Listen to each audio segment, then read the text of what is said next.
اعوذ باللہ من الشیطان الرجیم، بسم اللہ الرحمن الرحیم۔ السلام علیکم ورحمۃ اللہ وبرکاتہ۔ ناظرین، ہم آپ کو اپنے یوٹیوب چینل وظائف و عملیات کی دنیا میں خوش آمدید کہتے ہیں۔ ہمارا مشن ہے انسانیت کی خدمت کرنا۔ عملیات و وظائف اور تعویذات کے لیے ہمارے چینل کو ضرور سبسکرائب کریں تاکہ ہر نئے آنے والی ویڈیو آپ کو مل سکے۔ ناظرین، آج جو ہم آپ کو وظیفہ بتانے جا رہے ہیں وہ اولاد کے لیے۔ اگر اس وظیفے کو آپ کریں گے تو انشاءاللہ تعالیٰ میرا اللہ تعالیٰ آپ پہ ضرور کرم کرے گا۔ جو بھی بے اولاد ہیں، جن کا اولاد نہیں ہے، اولاد کی نعمت سے محروم ہیں، تو میں ان کو کہتا ہوں کہ آپ نے مایوس نہیں ہونا ہے، آپ نے رب سے مانگنا ہے۔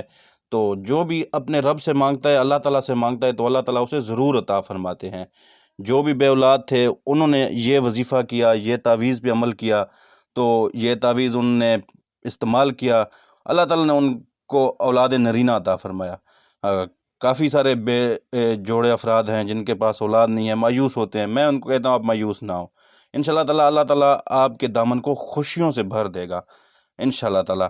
بس آپ یقین کے ساتھ، اولاد کے لیے بس ایک تعویذ ہے، آپ یقین کے ساتھ اس پہ عمل کریں، اس کو پہنیں، انشاءاللہ تعالیٰ اس کے کمالات آپ کو خود نظر آئیں گے۔ جن کو بھی ہم نے دیا ہے اللہ تعالیٰ نے ان کو اولاد عطا فرمایا۔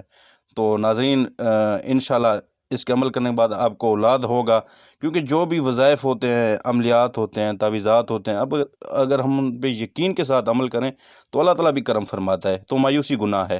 ابھی ہم نقش کی طرف چلتے ہیں۔ یہ نقش ہے، یہ نقش آپ نے کیا کرنا ہے، زعفران اور عرق گلاب لے لینا ہے، اس سے یہ دو تعویذ آپ نے لکھ لینے ہیں، ایک شوہر کے گلے میں ڈالیں، ایک بیوی کے گلے میں ڈالیں۔ انشاءاللہ 3 ماہ کے اندر حمل قرار پائے گا، اور انشاءاللہ تعالیٰ اللہ تعالیٰ آپ کو اولاد نرینہ عطا فرمائے گا۔ بس آپ نے یقین، کامل یقین کے ساتھ کرنا ہے، اور اپنے نماز وغیرہ کی پابندی کرنی ہے۔ ناظرین، اگر آپ کو ہماری ویڈیو اچھی لگے تو ہمارے چینل کو ضرور سبسکرائب کریں، اور اپنے دوستوں کے ساتھ بھی شیئر کرنا مت بھولیں، تاکہ تمام دکھی انسانوں تک ہمارے ویڈیو وہ پہنچ سکیں۔ اللہ تعالیٰ ہم سب کا حامی و ناصر ہو۔ اللہ حافظ۔